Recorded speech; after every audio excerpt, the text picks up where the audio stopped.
Bien, pues vamos a leer ahora la lectura de la palabra del Señor. Vamos a leer el Salmo 85. Salmo 85. Y dice así la palabra del Señor.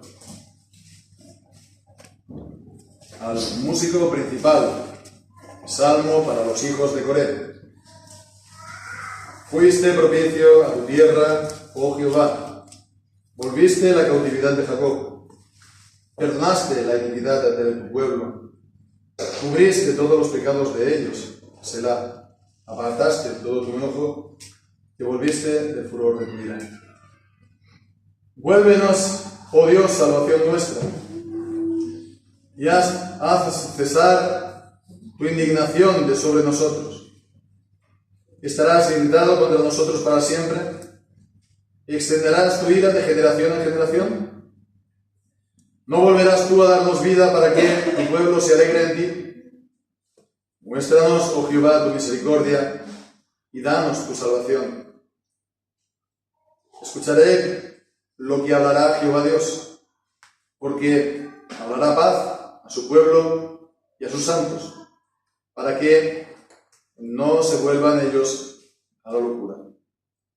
Ciertamente, cercana está su salvación a los que lo temen, para que habite la gloria en nuestra tierra. La misericordia y la verdad se encontraron. La justicia y la paz se cesaron.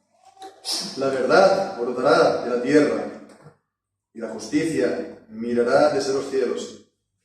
Jehová dará también el bien, y nuestra tierra dará su fruto.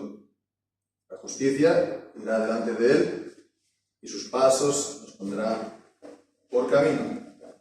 Amén. El Señor bendiga su santa palabra. El creyente vive en esta vida en un estado contradictorio. En un estado contradictorio en el que, pues por una parte, él es perdonado de todos sus pecados y, sin embargo también tiene mucha imperfección. Tiene mucha imperfección debido al pecado que mora en él, ¿no?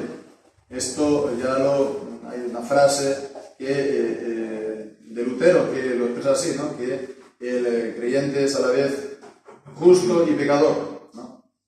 Siempre es perdonado de sus pecados, pero todavía queda pecado, y es el pecador en sí mismo. Y bien, están estos pecados, estas fallas y pecados que comete a diario. Está ese pecado original, ese pecado interior, ¿no? Que mora en él, como enseña Romanos capítulo 7. Y si fuera esto poco, el creyente está también en este mundo, y entonces está lo que recibe también, se puede decir, de estar en esta vida, en este mundo. Es como Isaías, cuando vio al Señor en el templo, ¿no? Que dijo: ay de mí, que siendo un hombre inmundo de labios, ¿no? Su propio pecado, y habitando en medio de un pueblo de labios inmundos, ¿no? Entonces también está el pecado de nuestro tiempo, está el pecado del mundo en que vivimos, de la sociedad en la que estamos, incluso los pecados del pueblo de Dios, los pecados de la Iglesia en un sentido general. La Iglesia es santa, y allí donde se ve el pecado siempre tiene que intentar quitarlo, pero es cierto lo que dice también el Salmo 19, ¿no? Que me libres de los pecados que me son ocultos, de aquellas cosas de que estando tan habituados unos por la manera de funcionar, tal vez de años o de generaciones, que normalmente no lo vemos. Entonces vemos que esto también puede traer que las cosas no vayan bien, no vayan todo lo bien que tengan que ir, que deberían ir en nuestra propia vida, o incluso en, por supuesto, la sociedad o el país, ya ni hablamos, ¿no? Esto por descontado, pero también en la Iglesia. A veces esto es de tal magnitud que nos podemos sentir también desanimados, ¿no? Tentados al desánimo. Y sin embargo, a pesar de todo, pues no hemos de poner nuestra mirada solamente en todas estas cosas, se podría decir negativa. Siempre tenemos esta esperanza con Dios, ¿no? Siempre decimos que con Dios siempre hay esperanza, ¿no? Es una frase tal vez hecha, pero para el creyente es verdad. Y bien, pues este es, se puede decir también, el tema de este Salmo, el Salmo 85 que hemos leído.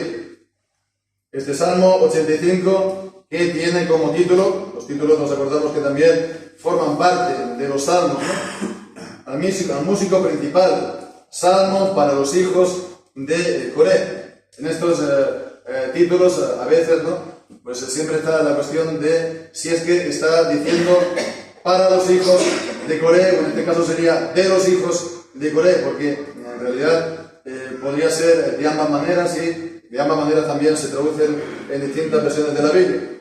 Si fuera para los hijos de Coré, seguramente este salmo estaría compuesto también por David. Y sería entonces David hablando por espíritu de profecía. Antes incluso que el pueblo haya sido llevado al cautiverio, pues estaba pues aquí hablando, ¿no? Está aquí tratando con el Señor. De la misma manera que pues también encontramos esto en Isaías, el capítulo 40 en adelante, ¿no? Que muchos años antes, siglos incluso, antes del destierro, ya no solamente Isaías estaba viendo ese destierro, sino también pues la restauración, el regreso del pueblo de la cautividad. Si es que, bueno, tal vez podría ser, ¿no? A mí seguramente me parecía lo más probable, pues estaría escrito esto seguramente en el contexto posterior, ¿no? Sería entonces escrito por aquellos que estaban experimentando esta situación, que están pues experimentando las pruebas de haber sido pues, expulsados del territorio y haber comenzado también a recibir pues muestras del favor de Dios. Vemos que el pueblo empezó a regresar, ¿no? Y empezó también a construir el pueblo, ¿no? El templo, con Esdras, con Nehemías, pero también pues esta empresa estaba siempre llena de dificultades y siempre se estaba pues interrumpiendo. Así pues vemos que este es este tema, ¿verdad? En el que el salmista, el que lo compuso, quien sea, se está dirigiendo a Dios. Y pues lo que decíamos al principio, lo que transmite sobre todo es la esperanza en Dios y da las razones por las cuales esta esperanza no engaña, esta esperanza es segura.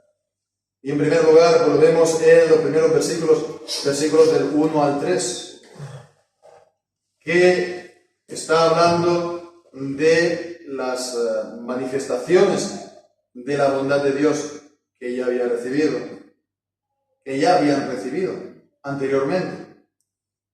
Estaba en una situación, ¿verdad?, mala, estaba en una situación que no era favorable, pero Dios ya les había dado gracia, Dios ya se había mostrado favorables a ellos.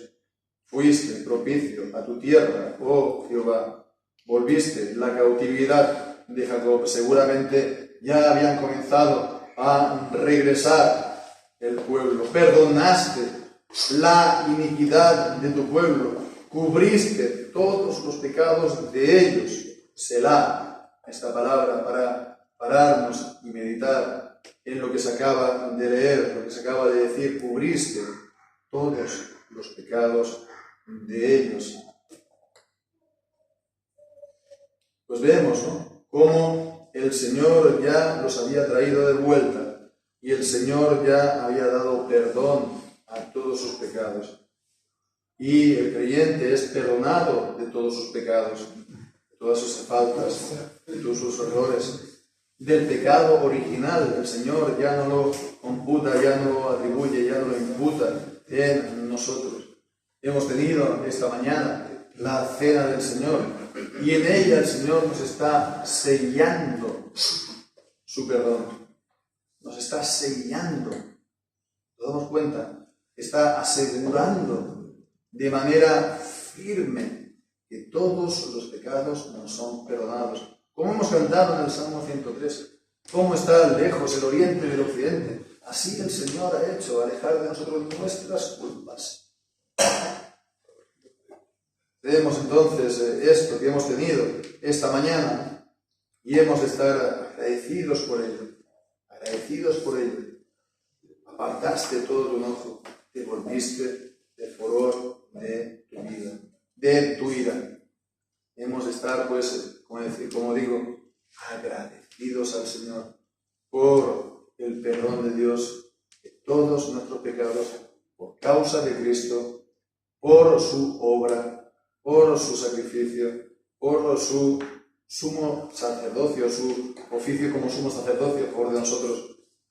Y el Señor, pues de esta manera, nos confirma que nos ha recibido a misericordia y que la salvación de Dios es eterna, que la salvación, cuando el Señor la da, es para siempre y que el Señor, por lo tanto, nos ha dado la vida eterna. Entonces, las manifestaciones ya dadas, y es así, en la vida del creyente, porque el creyente ya ha recibido la gracia de Dios que salva, la gracia de Dios del Evangelio, la gracia de Cristo. Sin embargo, vemos que, como decía al inicio, ¿no? Vivimos en una situación contradictoria y pues es lo que al leer este salmo uno se podría preguntar: ¿cómo es posible que está diciendo que ya ha apartado todos nuestros pecados y nos ha perdonado todas nuestras faltas? Y continúa entonces leyendo y diciendo: vuélvenos, oh Dios, salvación nuestra, y haz cesar tu indignación sobre nosotros. Indignación. ¿Estarás irritado contra nosotros para siempre? ¿Extenderás tu ira de generación en generación? Vemos, está hablando, no, sí, somos perdonados. Has hecho apartar pues, de nosotros nuestras culpas, ya no estás airado, pero ahora sigue diciendo: estamos bajo la ira tuya.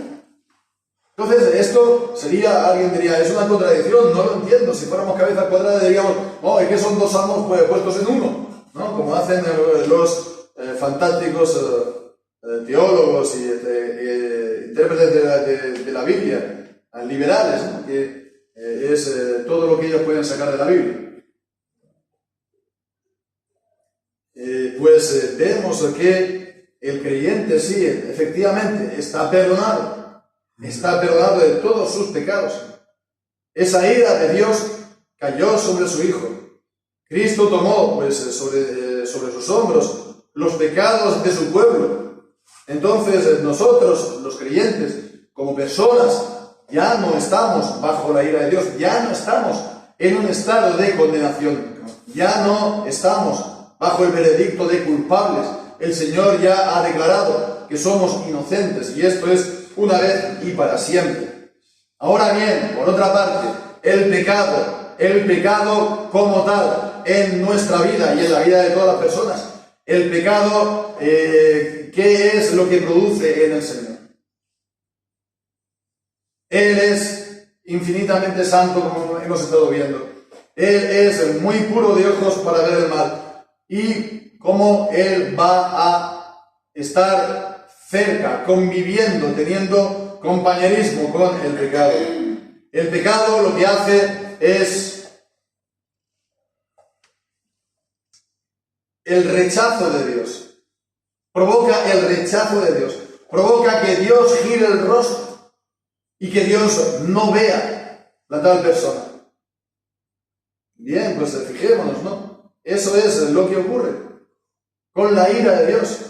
Cuando la palabra de Dios habla de la ira de Dios, no nos hemos de imaginar que Dios pues está rojo de ira y temblando, no de furor, ¿no? Estos son, a lo mejor, pues si hay expresiones parecidas en el Antiguo Testamento, sobre todo, son lo que se dice antropomorfismos. En este caso sería antropopatismo.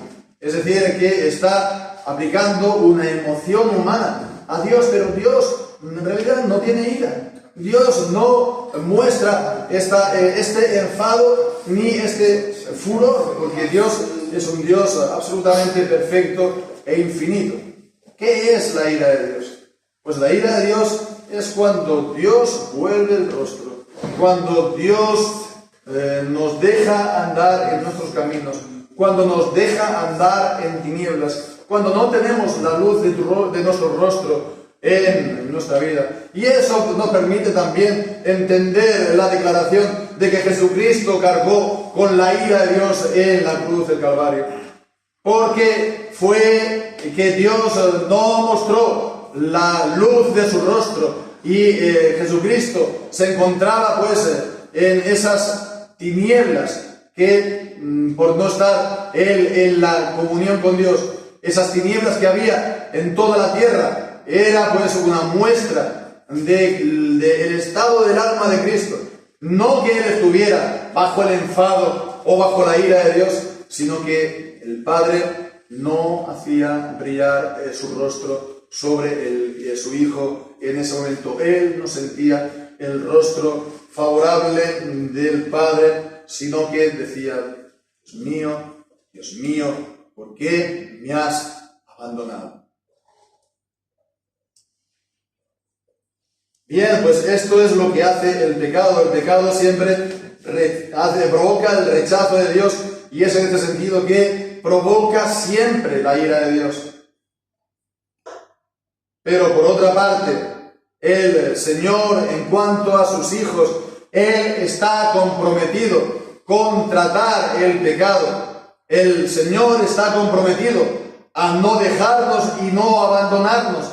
El Señor está comprometido a tratar, si es necesario, con vara y con azotes para apartar de nosotros la necedad. El Señor está comprometido a que no haya ninguna piedra de tropiezo que nos impida caminar y avanzar en el camino de la santidad. Y a esto la Biblia le llama la disciplina de Dios. La disciplina de Dios. Y la disciplina de Dios es necesaria. Y la disciplina de Dios es buena. Y la disciplina de Dios es una muestra de su amor. Hebreos capítulo 12. Porque es como la disciplina del Padre al Hijo a quien ama. Si el Señor no nos da esa disciplina, dice, ya no somos hijos, somos bastardos. Estamos subiendo de cualquier manera. Podemos tirar por un lado o por el otro y no pasa nada. Podemos probar todas las cosas y pensamos que no nos va a traer ninguna consecuencia. Pero el Señor trata con vara todas nuestras necesidades. Esto es la disciplina del Señor para los creyentes y también para su pueblo. Y es en esa situación que podemos exclamar: Señor, estamos bajo tu ira, estás irritado contra nosotros, tu indignación está ardiendo en contra de nosotros, estarás irritado contra nosotros para siempre, extenderás tu ira de generación en generación. ¿Hasta cuándo, Señor? ¿Hasta cuándo vamos a estar así? Pero en estas circunstancias hemos de recordar siempre que hemos sido perdonados, que no estamos bajo el veredicto de culpable, ni el Señor nos está tratando como condenados por nuestros pecados. La culpa de nuestros pecados cayó sobre el Hijo y el Señor está tratando en amor para corregirnos. Y eso entonces es lo que nos da la base, ¿verdad?, para que el Señor quite de nosotros estas circunstancias favorables. Si no fuera así, no podemos orar como continúa aquí, a partir del versículo 6. No volverás tú a darnos vida, para que tu pueblo se alegre en ti. Muéstranos, oh Jehová, tu misericordia, y danos tu salvación. Muéstranos tu misericordia y danos tu salvación. Esa misericordia que ya hemos probado y que ya hemos gustado en nuestra vida. Esa salvación que hemos recibido también de su mano. Entonces vemos, por difíciles que puedan ser las circunstancias en la vida del justo, en la vida del Hijo de Dios y en la vida del creyente, no proviene de la ira de Dios por nuestros pecados, como culpables por nuestros pecados.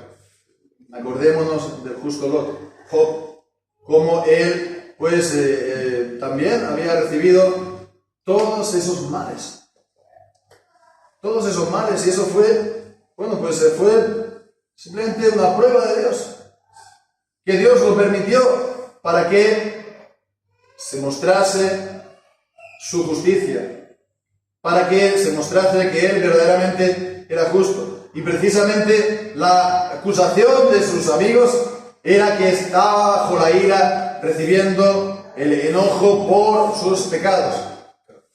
Bueno, pues acordémonos de estos ejemplos para que, no a las circunstancias desagradables no nos abata más el pensamiento de que hayamos caído en bajo la ira del Señor o bajo su veredicto de culpabilidad de nuevo.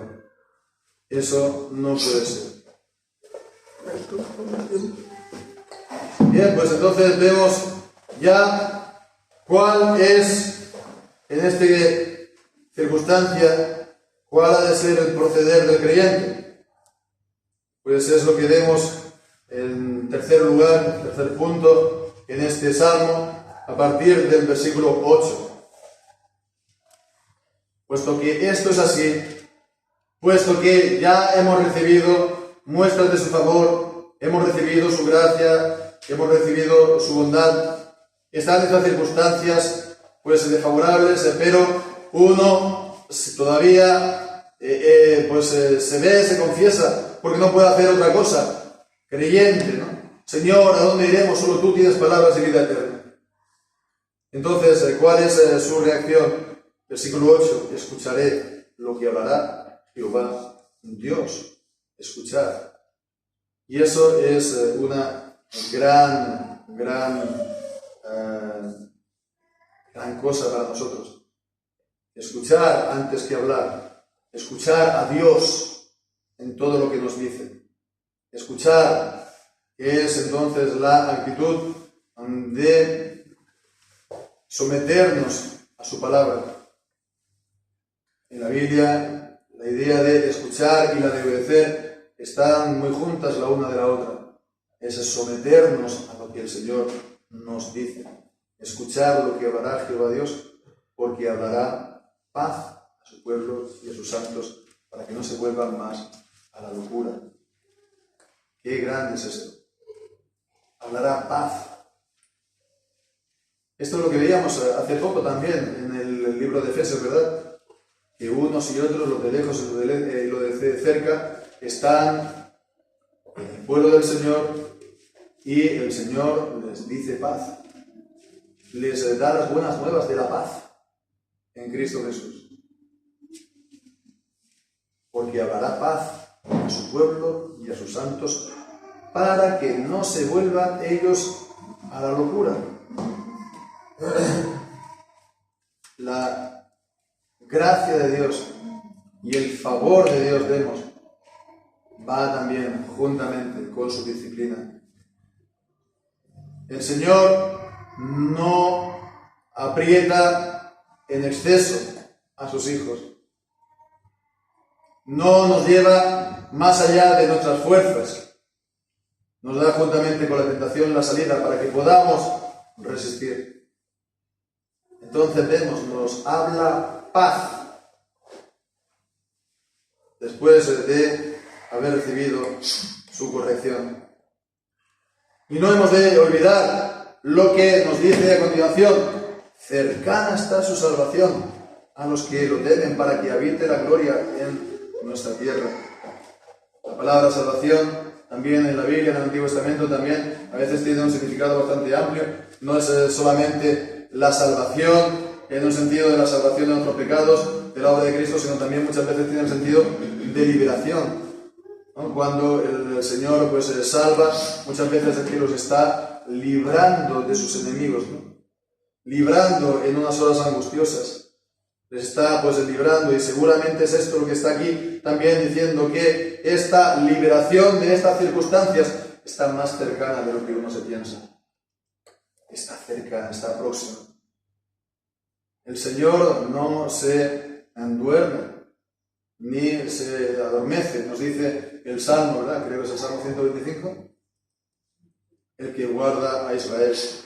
De la misma manera que Él no está ocioso tampoco en cuanto a la condenación de los impíos. Con mucha más razón, Él está continuamente preparando la liberación de los hijos y del pueblo.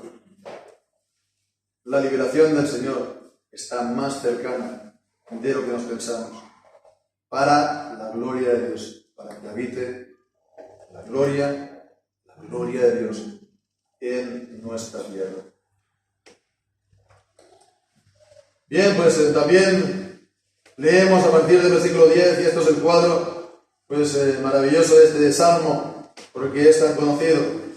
La misericordia y la verdad se encontraron, la justicia y la paz se besaron, la verdad brotará desde la tierra y la justicia mirará desde los cielos. Jehová también dará el bien y nuestra tierra dará su fruto. La justicia irá delante de él y sus pasos los pondrá por camino. Primero la misericordia y la verdad. Y este par de palabras aparece en distintas ocasiones juntos. En Oseas capítulo 4 y versículo 1. Oseas capítulo 4, versículo 1. Oíd palabra de Jehová, hijos de Israel, porque Jehová pleitea con los moradores de la tierra, porque no hay verdad ni misericordia ni conocimiento de Dios en la tierra. No puede haber misericordia y verdad sin conocimiento de Dios. Bien, pues dice que la misericordia y la verdad se encontraron, están presentes en el pueblo. Por supuesto también de Dios. Dios siempre, como estamos viendo, es fiel al pueblo antes y también durante el castigo o la disciplina. La verdad brotará desde la tierra, la verdad o fidelidad también. Son palabras muy cercanas en el original, la fidelidad de los hombres. Y está hablando de la justicia que mira desde los cielos, la justicia de Dios. Y Dios extiende su justicia sobre su pueblo fiel. Vemos esa armonía, ya no hay disonancia entre los hombres y Dios, entre nuestro estado y las promesas de Dios y lo que recibimos también de Dios. Ya no hay contraste, ya no hay contradicción, ya hay esa armonía entre nosotros y el Señor. Dice también el versículo 12, Jehová dará también el bien y nuestra tierra dará su fruto. Nuestra tierra no dará pues espinos o abrojos. El trabajo hecho en nuestra tierra por algo que haya sido no será en vano. No dejemos pues de trabajar en la obra del Señor, porque vuestro trabajo en el Señor no es en vano. Así acaba 1 Corintios 15. Porque fiel es Dios, y toda obra hecha al Señor, por pequeña que sea, siempre dará su fruto. Todo servicio, por pequeño que sea, aunque haya sido el dar un vaso de agua fresca a uno de los siervos del Señor, todo trabajo, toda obediencia, todo servicio dará al final su fruto. Tengámoslo esto por seguro. Y después dice, la justicia irá delante de él y sus pasos los pondrá por camino. Hemos estado hablando durante todo este fin de semana de la peregrinación de Dios. Que Dios nos guía hasta que entramos en su reposo. Y aquí vemos de qué manera también lo hace. Es la promesa de Dios. La justicia irá delante de él. El Señor prepara esa justicia, esas buenas obras, para que nosotros andemos en ellas y las sacamos, como dice Efesios capítulo 2, y sus pasos nos pondrá por camino. El Señor nos guía en este camino de santidad, pero nos guía de una manera muy particular. Sus propios pasos nos ponen por camino, su propia justicia y las obras que Él ha preparado para que nosotros las cumplamos. Y Cristo es el camino. Él es camino, la verdad y la vida. Y nadie viene al Padre sino por Él.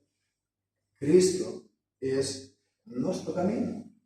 Y de esta manera, estando en Cristo, nos salimos. Estando en Cristo, no nos desviamos. Estando en Cristo, no nos apartamos.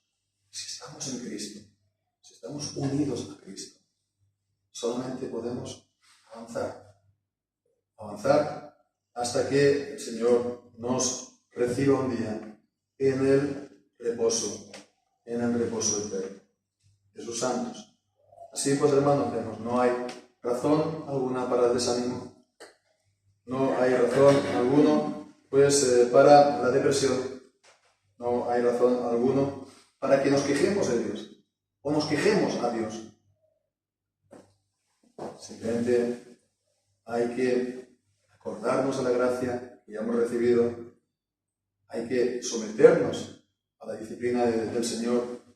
La liberación está más cerca de lo que nos pensamos y hay que tener esperanza en la liberación del Señor, sabiendo que el Señor es fiel y no nos dejará defraudados.